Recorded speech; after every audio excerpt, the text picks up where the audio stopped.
Hello everyone, my name is N. Shivakumar, Department of Chemistry, Kamaraj College of Engineering and Technology. I am going to discuss the topic about the water gas and coal gas manufacture and applications. So let us discuss about the water gas and the coal gas one by one. So first one is water gas. So what is by water gas? So it is a mixture of the carbon monoxide and hydrogen. So then with a small amount of the nitrogen. So nitrogen, it is overall atmosphere, it may be around 73%, so that it may be present in a common. So then the average composition of the water gas, it is given. So these are all the constituents and these are all the percentage. So first one is carbon monoxide is about 41%, then hydrogen is about the 51%, then nitrogen is about the 4%, and remaining carbon dioxide and methane is about the rest of the material. So what is the calorific value of the water gas? So its calorific value is about the 2800 kilocalories per meter cube. So this is the calorific value of the fuel. So what is the manufacturing system of the water gas? So normally water gas is the combination of carbon monoxide and hydrogen. So that will represents. So water gas producer consists of the tall steel vessel and lined with the refractory bricks. So there is a long that is tall steel vessel and it is lined with the refractory bricks. So then it is provided with the cup and cone feeder. So in all the systems, so cup and cone feeder it is provided. So because the properly the coke will be added into the tower. So for the system, cup and cone feeder will be employed, and the top and the side opening of the water gas exist. So sideway there will be a opening for the water gas exist. At the bottom it is provided with the two inlet pipes by passing the air and steam. So there is a two passway. Normally in all the furnaces only the one passway is there. So there we have to pass the air and producer gas like that. So in water gas there are two passways, one is air and steam.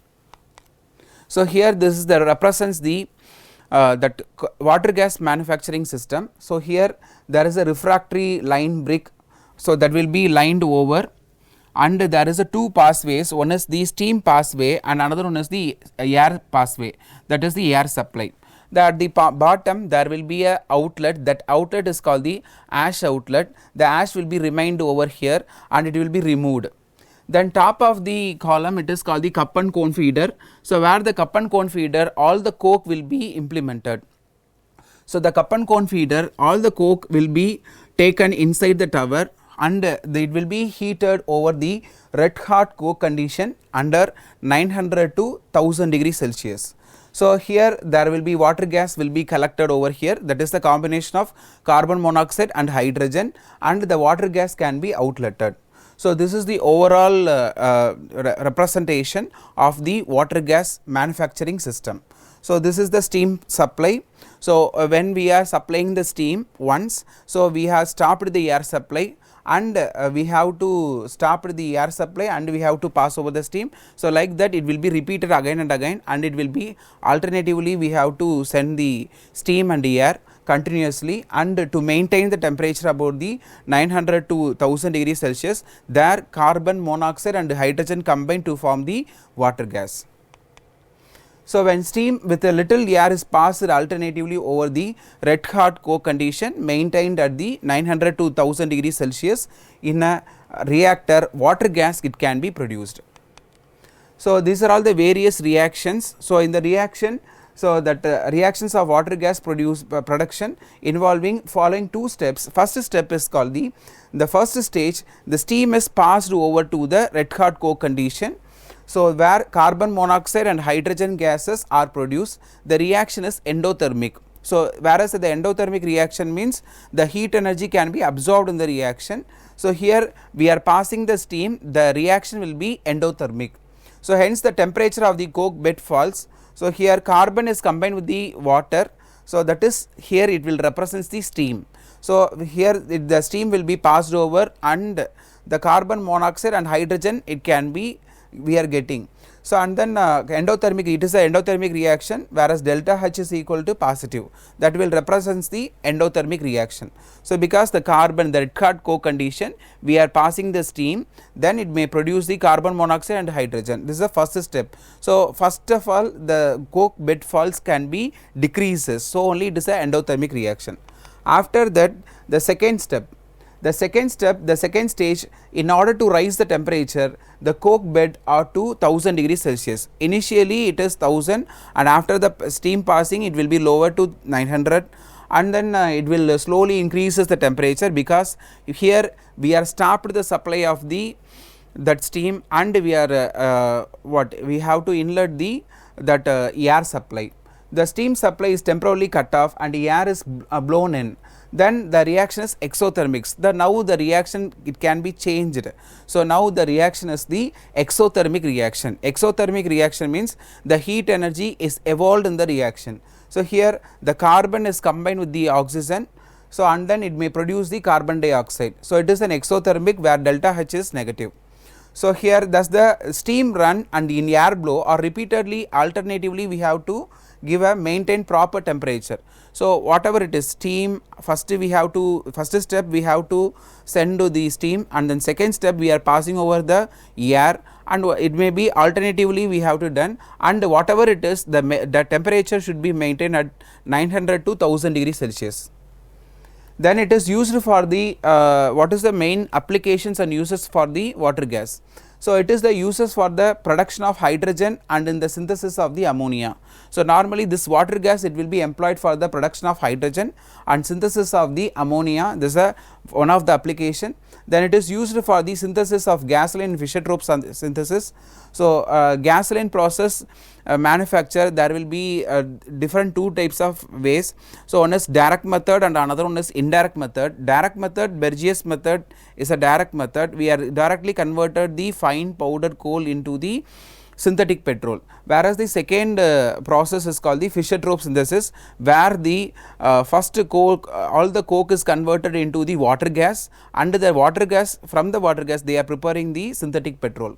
So that type of process is called the Fischer-Tropsch process. Then it is used in the illuminating gas as a fuel. Then it is also used in the manufacture of power alcohol, and then in the carburetor of water gas, and water gas and oil gas. So that water gas and oil gas mixture is called the that is carbureted water gas. So based on the applications, it may be used in the synthesis of ammonia, and then production of hydrogen, and then gasoline process in Fischer-Tropsch method, and eliminating gas and fuel. The next one is manufacture of power alcohol, and then carburetor water gas manufacture. So these are all the wide applications of the water gas system. So let us discuss about the next one is called the coal gas. So coal gas, it is also another type of fuels. So here the coal gas is the mixture of the methane and hydrogen. So it is a combination, whereas the calorific value is about 4900 kilocalories per meter cube. So it is comparatively, when we are comparing the coal gas and then water gas, that coal gas has the highest calorific value, it is 4900 kilocalories per meter cube. So what are the constituents and the percentage? That is CH4 methane is about 32%, hydrogen 40%, and then carbon monoxide 7%, and acetylene, ethylene is about 2-3%, and then nitrogen and the combination of carbon dioxide remaining rest.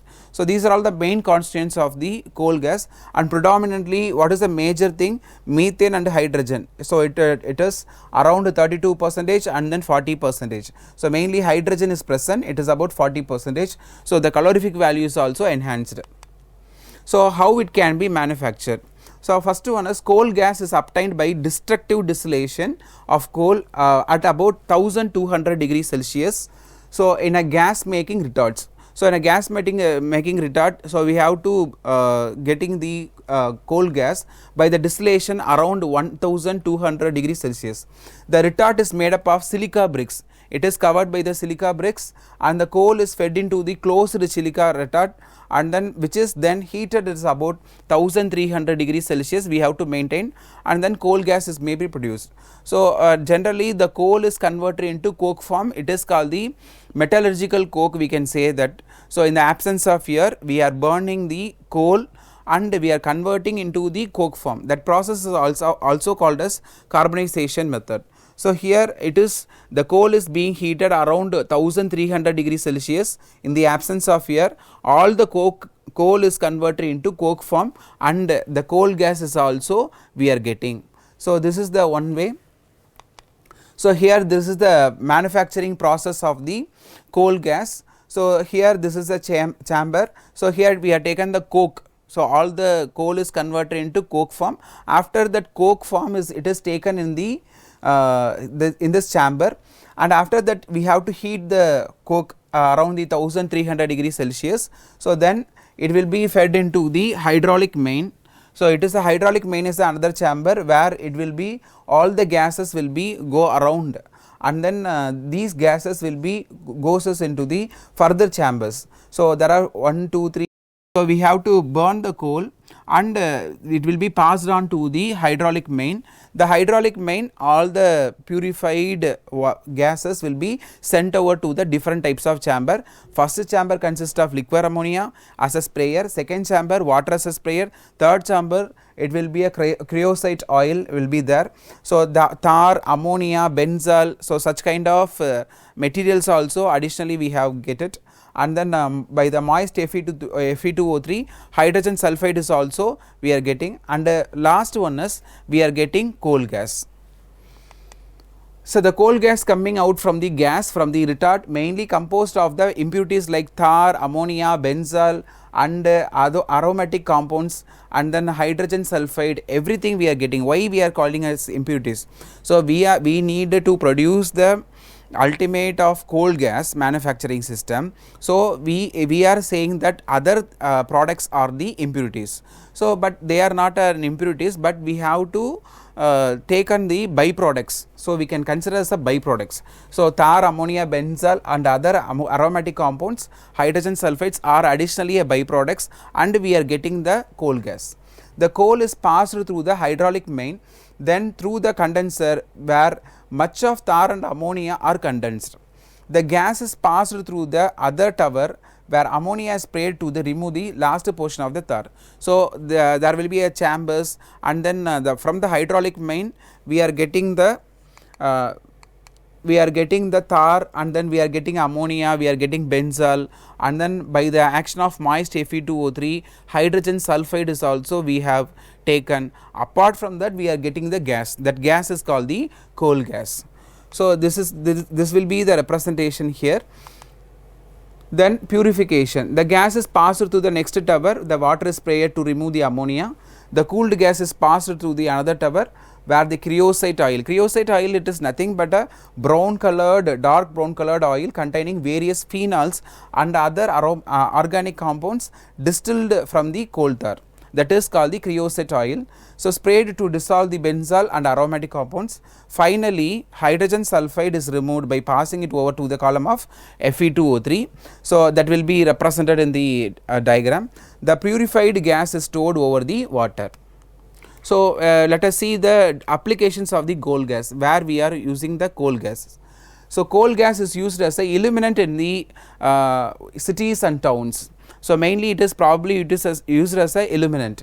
Then coal gas, it is used for the maintaining the reducing atmosphere in metallurgy. So for the metallurgical process, reducing agent is needed. So wherever the reducing agents is needed, the coal gas will be employed. Then it is used in the smelting of the metals and alloys. So various smelting process, so copper smelting and any kind of chromium smelting, whatever the smelting, iron smelting. So that kind of smelting process, so that it can be used as a smelting for the metals, any kind of metals and alloys. So these are all the main applications and uses of the coal gas. Thank you for viewing.